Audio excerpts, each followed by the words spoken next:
Good night, ladies and gentlemen. I'm your host, Heath George, and welcome to What We Drinking. But before I get into it, make sure you subscribe, click that notification bell button, like and share these videos so you can be up to date on all of our new content when it drops. Tonight, on What We Drinking, I have the lead singer of the 9-time Soca Road March winner.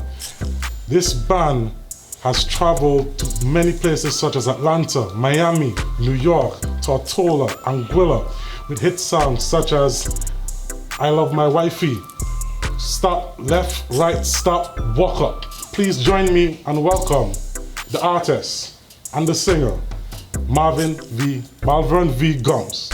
What's up, man? It's all good, man? Good, man. All right. So now everybody on this show normally wants to know one thing. What we drinking? So now we're going to figure that out right now. All right? Well, Guys, this is called Mommy's Treat. Enjoy. it's called what? Mommy's Treat. Enjoy. Mommy's treat? Like, meaning like my mom would make me drink this? You're having sulfur bitters and thing to make you live forever? Let's look at this. This is amazing.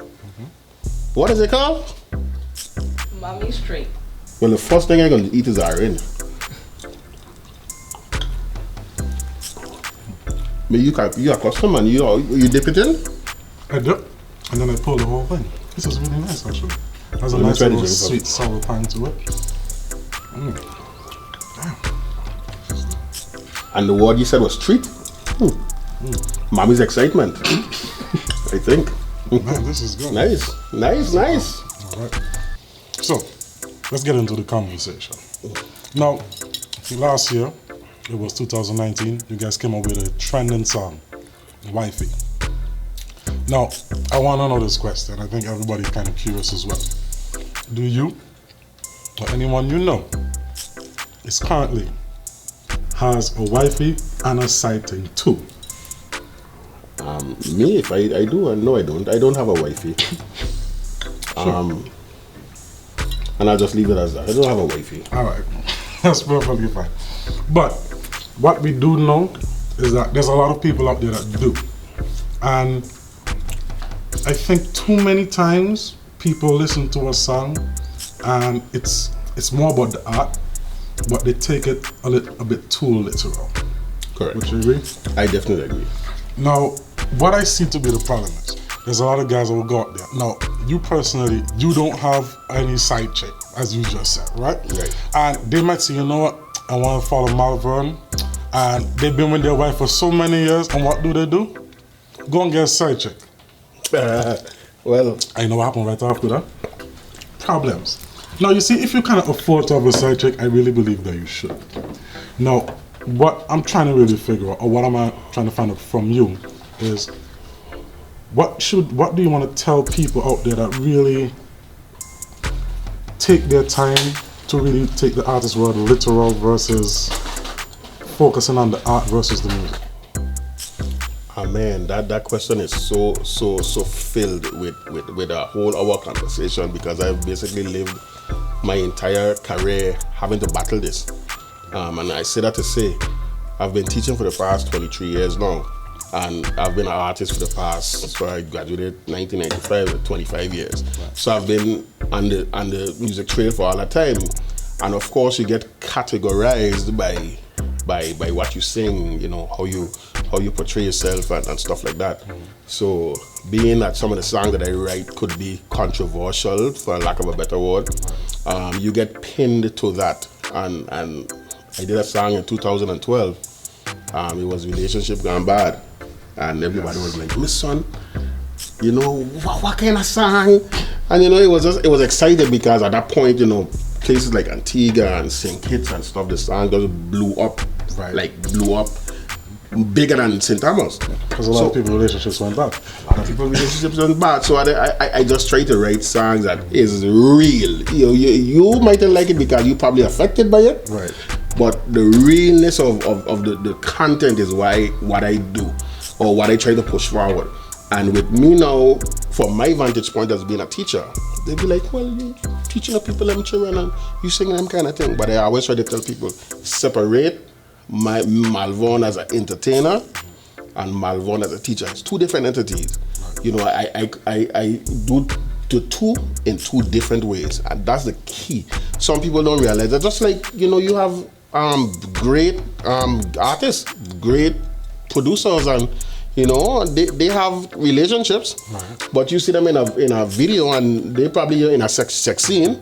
So you're gonna say, well, they're in a sex scene with somebody else, but they have a husband. No, they're entertainers, right. And it goes the same with music. We are entertainers. So separate. It's hard to do because it's I got some fist and cuff with the same wife. You know what I mean? Mm-hmm. But the good thing about it for me, everything that happened with that song, I predetermined or I premeditated everything.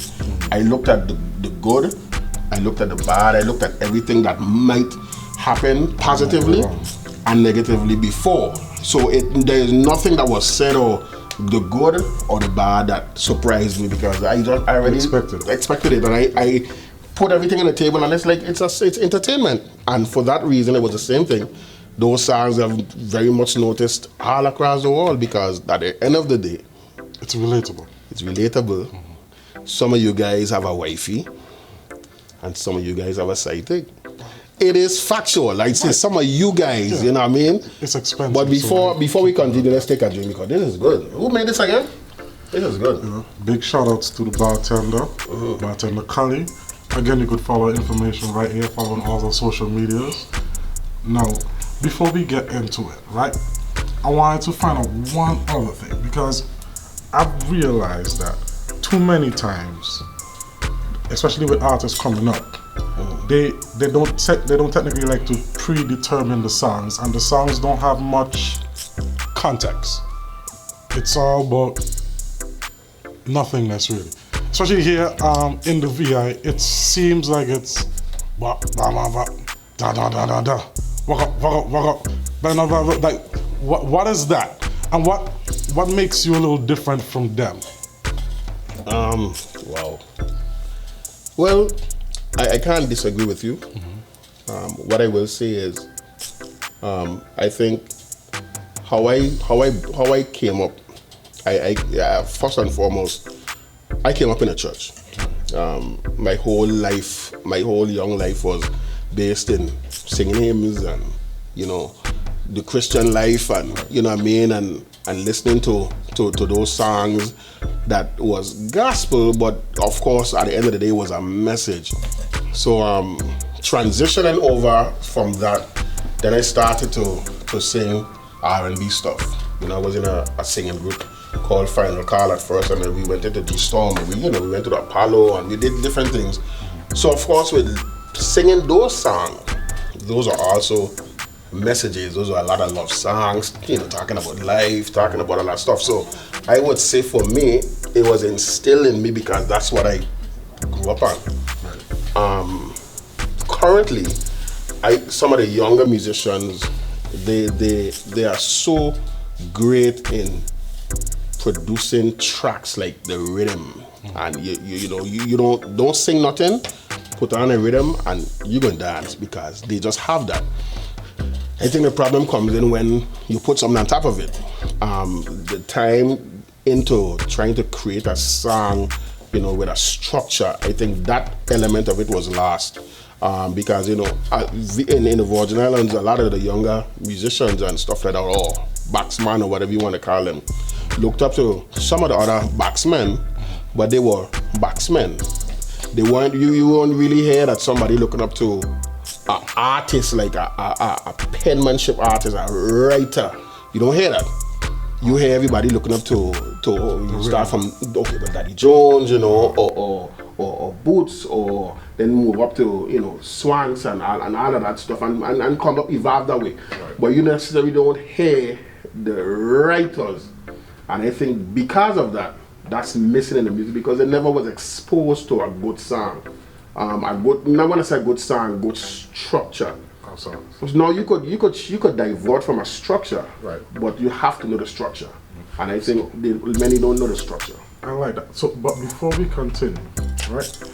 I want to kind of make things ready, and this show, we can't do it without our sponsors. So I want to take this time to really big up to our sponsors right now. Exquisite Jewelers for making this thing possible.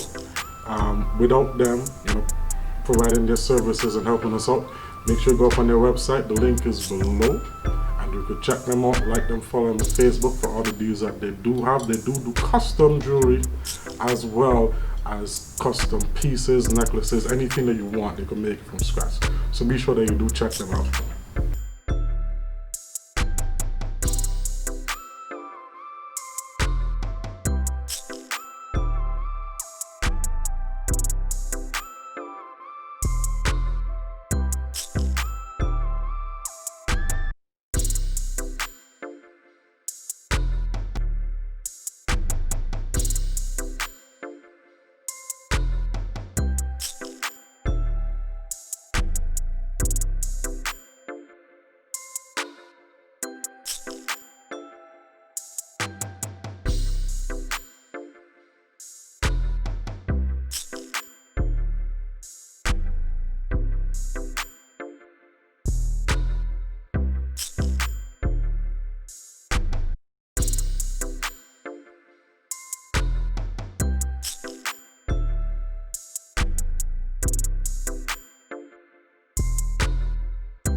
And as musicians and as artists, we have to always pay attention to what the younger children are listening to.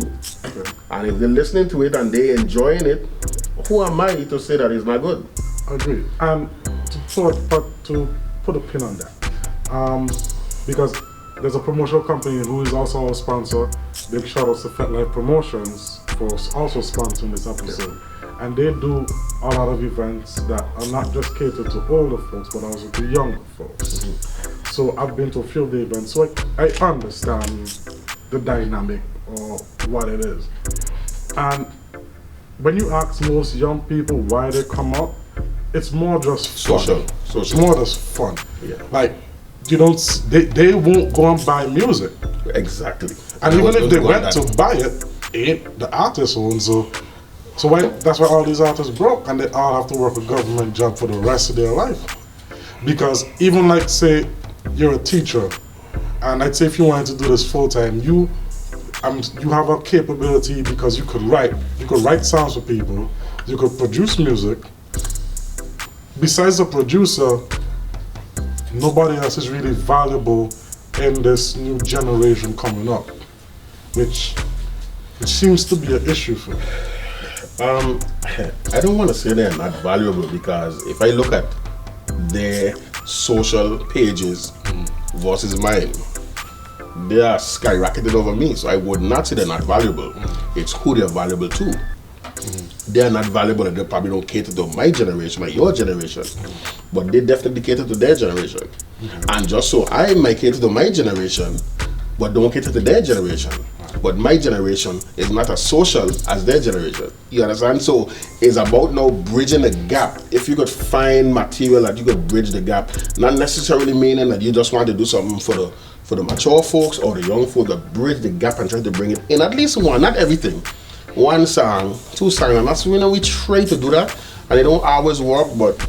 And sometimes if you, with me or Spectrum, when we try to bridge the gap, some of the older folks will be like, man, I try to act like I'm young, but then we have to survive, to be relevant, you know what I mean?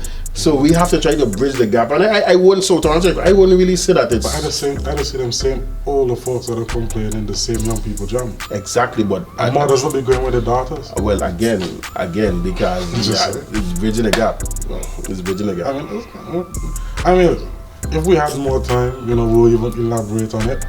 But I think to end off this note, I would say artists that are out there, I think they should also work on creating material that's more realistic and then can cater to the public. And also the older folks, based on what you were saying, I think we need to create something that could bridge that gap. You don't have to be like super young, but you need something that everybody could relate to, because right. I don't think artists are just only singers, they're also role models. Correct. That's why even with your songs, some people might take them literally, yeah. because you're not just an artist, you're a role model. People look up to artists, fans look up to their artists. Yeah. Now, is there anything else you think you want to say? Yeah, just to piggyback on what you said, what I would say in reference to the younger artists or younger musicians, don't change your style. Your style is your style. That's what made you. Every one of us have our style. Don't change your style.